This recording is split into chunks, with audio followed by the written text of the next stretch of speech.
నిన్నగాక మొన్న ఒక ఆయన వరంగల్లో ఒక పెద్ద సభ పెట్టిండు. సంతోషం, మీ పార్టీ ఏర్పడి 25 సంవత్సరాలు అయింది. మీరు వజ్రోత్సవాలు విజయోత్సవాలు ఏం చేసుకుని మాకేం అభ్యంతరం లేదు. ప్రజాస్వామ్యంలో ఇదొక భాగం.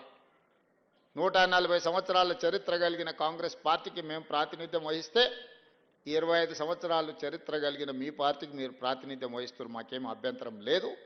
మీరు విజయోత్సవం సభలు ఏర్పాటు చేసుకుంటాం అంటే మంత్రి పొన్నం ప్రభాకర్ గారిని పిలిచి ఎన్ని వందల బస్సులు అడిగినా అన్ని వందల బస్సులు వాళ్ళకి ఇవ్వండి, వాళ్ళక్కడ సభ ఏర్పాటు చేసుకొనివ్వండి, వాళ్ళకు అవసరమైన అన్ని వెసులుబాట్లు కల్పించండి అని చెప్పి ఆర్టీసీ అధికారులనే కాదు పోలీసు అధికారులను, అక్కడుండే మున్సిపల్ అధికారులను, కలెక్టర్లకు అందరికి కూడా నేను సమీక్ష చేసి ఆదేశాలు ఇచ్చిన.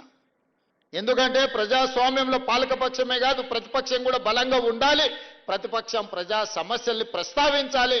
వారు ప్రస్తావించిన ప్రజా సమస్యల్ని మేము పరిష్కరించడానికి వీలవుతుంది. పరిష్కరించాలన్న చిత్తశుద్ధితోని వారు సభ నడుపుకోవడానికి సంపూర్ణంగా ఈ రాష్ట్ర ప్రభుత్వం సహకరించిందన్న మాట నిజం కాదా?